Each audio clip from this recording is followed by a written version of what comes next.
Assalamualaikum warahmatullahi wabarakatuh. Halo semuanya, saya Nurul Wahidah Harahap dari Universitas Negeri Medan. Pada kesempatan kali ini, saya akan menjelaskan materi pada mata kuliah Pancasila pada bab 4 terkait Pancasila sebagai ideologi negara. Di mana yang pertama kita bahas di sini adalah pengertian dan pentingnya Pancasila sebagai ideologi. Istilah ideologi berasal dari dua kata, yaitu idea dan logos. Idea berarti gagasan, konsep, pengertian dasar, ide-ide dasar, dan cita-cita. Sedangkan logos sendiri berarti ilmu. Jadi jika digabungkan secara harfiah, ideologi berarti ilmu pengetahuan tentang ide-ide atau ajaran tentang pengertian-pengertian dasar. Selanjutnya kita masuk kepada karakteristik dan makna ideologi bagi negara, di mana karakteristiknya itu terbagi menjadi 4. Yang pertama, ideologi seringkali muncul dan berkembang dalam situasi krisis, di mana cara pandang dan cara berpikir serta cara bertindak yang sebelumnya dianggap umum dan wajar dalam suatu masyarakat telah dianggap sebagai sesuatu yang tidak dapat diterima lagi. Keadaan semacam ini biasanya mendorong munculnya suatu ideologi. Jika manusia ataupun kelompok ataupun masyarakat mulai merasakan bahwa berbagai kebutuhan dan tujuan hidupnya tidak dapat direalisasikan lagi, maka kesalahan pertama seringkali ditimpakan kepada ideologi yang ada atau sedang berkembang. Selanjutnya, yang kedua adalah ideologi merupakan pola pikir yang sistematis. Ideologi pada dasarnya merupakan ide atau gagasan yang dilemparkan atau ditawarkan ke tengah-tengah arena perpolitikan. Oleh karena itu, ideologi harus disusun secara sistematis agar dapat diterima oleh warga masyarakat secara rasional sebagai ide yang hendak mengatur tata hubungan masyarakat. Maka, ideologi biasanya menyajikan penjelasan dan visi mengenai kehidupan yang hendak diwujudkan. Selanjutnya yang ketiga yaitu adalah ideologi mempunyai ruang lingkup jangkauan yang luas namun beragam. Dilihat dari dimensi horizontal, ideologi mempunyai ruang lingkup yang sangat luas, mulai dari penjelasan-penjelasan yang bersifat sampai pada gagasan-gagasan atau pandangan-pandangan yang komprehensif. Sebenarnya, sifat serba mencakup dari suatu ideologi sangat tergantung pada ruang lingkup kekuasaan yang dapat dicakupnya. Ideologi-ideologi yang totaliter dapat dikatakan lebih komprehensif dibanding dengan ideologi-ideologi yang demokratis karena senantiasa didambakan kekuasaan mutlak untuk mengatur semua aspek kehidupan. Dan yang terakhir yaitu ideologi mencakup beberapa strata pemikiran dan panutan, di mana dilihat dari dimensi vertikal, ideologi mencakup beberapa strata, pemikiran, dan panutan, mulai dari konsep yang kompleks dan sophisticated, sampai dengan slogan-slogan atau simbol-simbol sederhana yang mengekspresikan gagasan-gagasan tertentu sesuai dengan tingkat pemahaman dan perkembangannya di masyarakat. Berangkat dari tataran pemikiran semacam ini, dapat dikatakan bahwa ideologi berada pada keragaman landasan yang akhirnya akan membuahkan berbagai pemahaman dan penerimaan dari para pengikutnya. Selanjutnya kita masuk pada fungsi ideologi, di mana ideologi menunjuk pada setiap rangkaian ide dan nilai yang memiliki fungsi sosial, yaitu memperkuat tatanan ekonomi tertentu yang dijelaskan oleh fakta itu sendiri, bukan oleh kebenaran atau kebaikan yang dikandungnya. Fungsi ideologi adalah untuk menetralkan status quo dan untuk menampilkan kondisi-kondisi sosial yang berlaku saat itu sebagai ciri yang tidak dapat hilang dari sifat manusia. Ideologi juga memiliki 3 fungsi utama, yaitu mengesahkan, memistikan, dan menenteramkan. Di sini, ideologi juga memiliki fungsi yang khusus, seperti ideologi berfungsi melengkapi struktur kognitif manusia, di mana sebagai panutan, ideologi pada dasarnya merupakan formulasi ide atau gagasan melalui mana manusia dapat menerima, memahami, dan sekaligus menginterpretasikan hakikat kehidupan ini. Realitas kehidupan yang sangat kompleks dan dapat lebih jelas, lebih memenuhi harapan, dan lebih berarti oleh sebuah ideologi. Selanjutnya yang kedua ada ideologi berfungsi sebagai lensa melalui mana seorang dapat melihat dunianya, sebagai cermin melalui mana seseorang dapat melihat dirinya, dan sebagai jendela melalui mana orang lain bisa melihat dirinya. Di mana ideologi merupakan salah satu alat bagi seseorang atau bangsa untuk mengenal dan melihat dirinya sendiri dan mengharapkan orang lain untuk melihat dan menginterpretasikan tindakan yang didasarkan atas ideologinya. Dengan demikian, Dengan demikian, ideologi merupakan potret pribadi, kelompok, atau masyarakat yang sangat impresionistis. Ideologi dapat memberikan gambaran tentang manusia dan masyarakat yang diharapkan. Inilah fungsi penting ideologi bagi suatu bangsa dan negara. Dan fungsi yang ketiga yaitu adalah ideologi berfungsi sebagai panduan. Sebagai suatu panduan, ideologi merencanakan seperangkat patokan tentang bagaimana manusia seharusnya bertingkah laku. Di samping tujuan dan cara mencapai tujuan itu, seiring dengan fungsinya, ideologi menyanyikan saluran-saluran yang dapat dipakai untuk mewujudkan ambisi pribadi atau kelompok, hak dan kewajiban, dan parameter yang menyangkut harapan pribadi dan anggota kelompok masyarakat. Dan fungsi yang keempat adalah ideologi berfungsi sebagai kekuatan pengendali konflik sekaligus fungsi integratif. Di dalam level personal, ideologi dapat membantu setiap individu dalam mengatasi konflik yang terjadi dalam dirinya sendiri ataupun dalam hubungannya dengan orang lain. Di sisi lain, ideologi juga dapat mengikat kebersamaan dengan cara mengintegrasikan berbagai aspek kehidupan individu.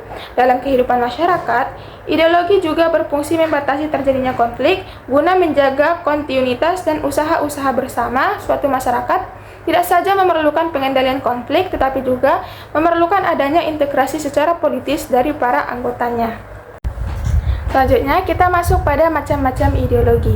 Suatu ideologi pada suatu bangsa pada hakikatnya memiliki ciri khas serta karakteristik masing-masing sesuai dengan sifat dan ciri khas bangsa itu sendiri. Jadi, di sini terdapat beberapa macam-macam ideologi. Yang pertama, ideologi fasisme. Ideologi fasisme adalah pengorganisasian pemerintah dan masyarakat secara totaliter oleh kediktatoran suatu partai yang berwatak dan bercorak nasionalis, rasialis, militeristik, dan imperialis.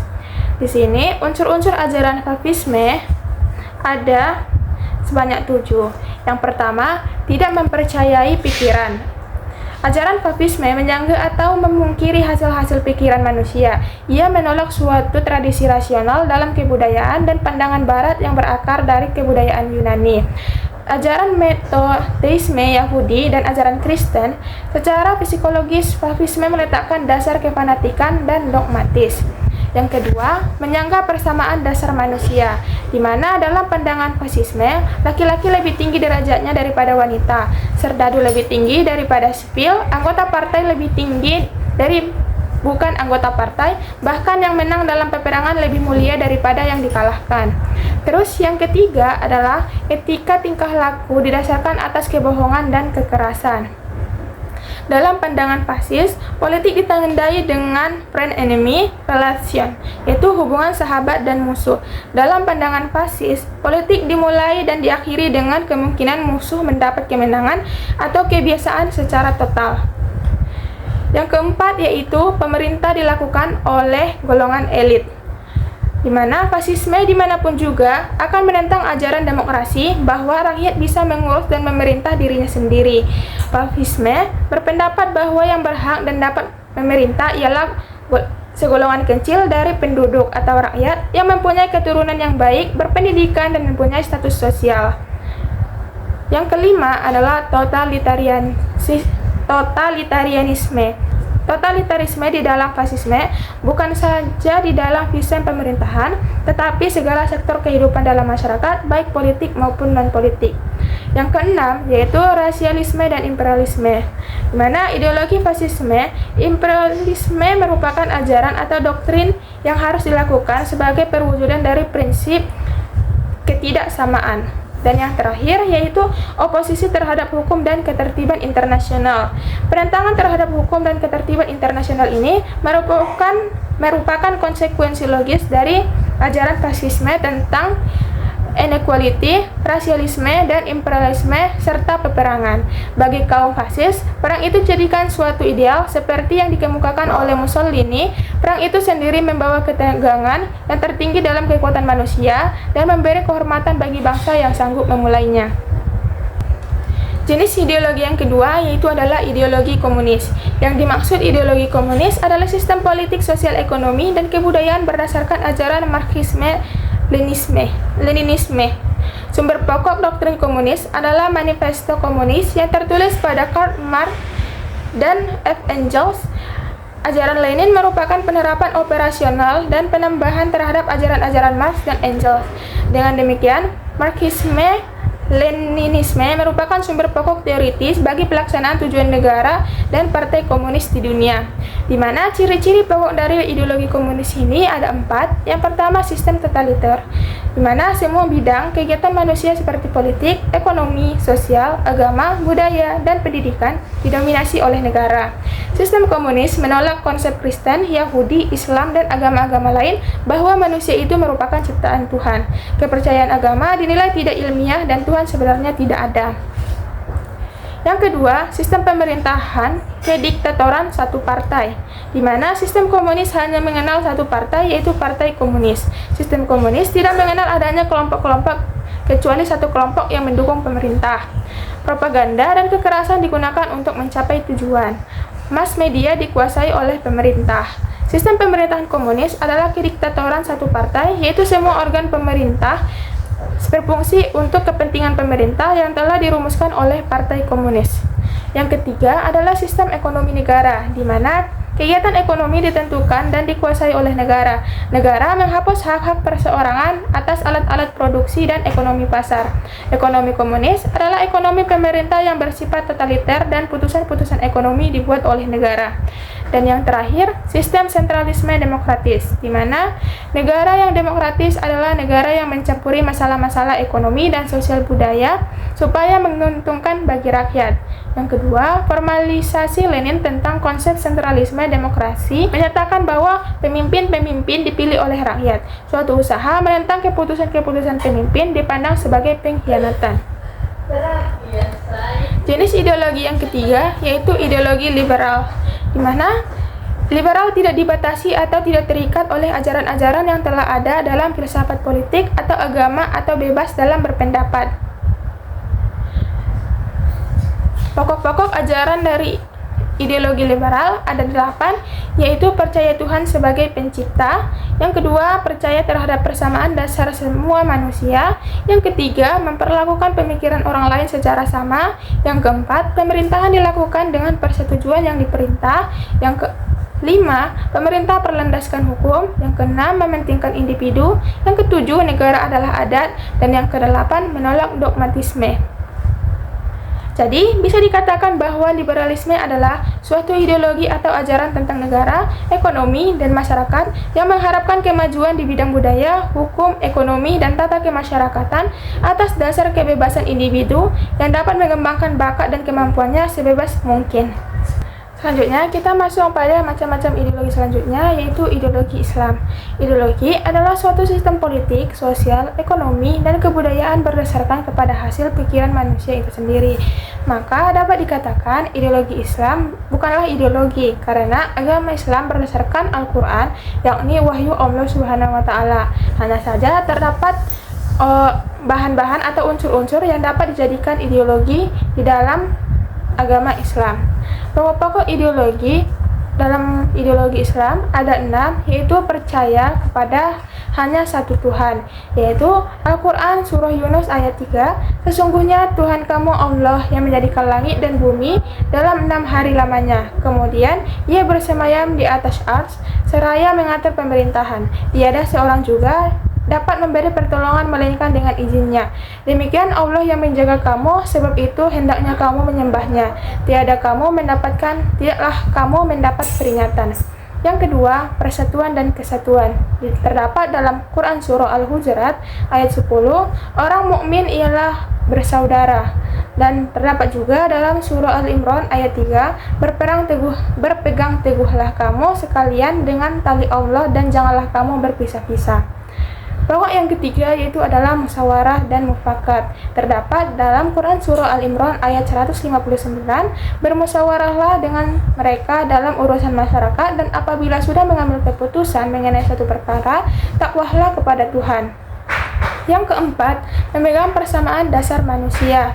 Manusia diciptakan oleh Tuhan yang Maha Kuasa dari tidak ada menjadi ada, kemudian dihidupkan dan dimatikan, serta dihidupkannya kembali. Jadi, manusia mempunyai persamaan pencipta, persamaan zat, persamaan proses, dan persamaan tempat kembali. Yang kelima, etika tingkah laku didasarkan atas kerjasama. Terdapat dalam Quran Surah Al-Maidah ayat 2, bertolong-tolonglah kamu berbuat kebajikan dan takwa, dan janganlah kamu bertolong-tolongan berbuat dosa dan aniaya. Takutlah kamu kepada Allah, sesungguhnya Allah itu besar siksanya. Yang terakhir, memegang atau menegakkan keadilan. Terdapat dalam Quran Surah Al-Maidah ayat 8, hendaklah kamu berlaku adil, karena adil itu lebih dekat kepada takwa. Takutlah kepada Allah, karena Allah itu mengetahui apa-apa yang kamu kerjakan. Selanjutnya kita masuk pada ideologi yang terakhir, yaitu ideologi Pancasila. Pancasila sebagai ideologi negara membawakan nilai-nilai tertentu yang digali dari realitas sosio-budaya bangsa Indonesia.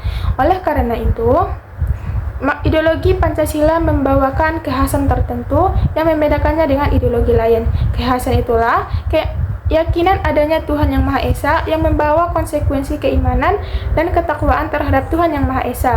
Kemudian juga penghargaan dan harkat serta martabat kemanusiaan yang diwujudkan dengan penghargaan terhadap hak asasi manusia dengan memperhatikan prinsip keseimbangan antara hak dan kewajiban. Khususnya yang lain adalah ideologi Pancasila menjunjung tinggi persatuan dan kesatuan bangsa di atas kepentingan pribadi, kelompok, ataupun golongan. Selanjutnya kita masuk pada materi perbandingan Pancasila dengan paham negara besar lainnya di dunia. Yang pertama kita akan membahas tentang di bidang politik hukum. Pada ideologi liberalisme, demokrasi bersifat liberal, hukum untuk melindungi individu, dalam politik mementingkan individu. Dalam sosialisme, demokrasi untuk kolektivitas, diutamakan kebersamaan, masyarakat sama dengan negara. Yang ketiga, komunisme, demokrasi rakyat, berkuasa mutlak satu partai politik, hukum untuk melanggengkan komunis. Dan yang keempat, Pancasila, demokrasi Pancasila, hukum untuk menjunjung tinggi keadilan dan keberadaan individu dan masyarakat.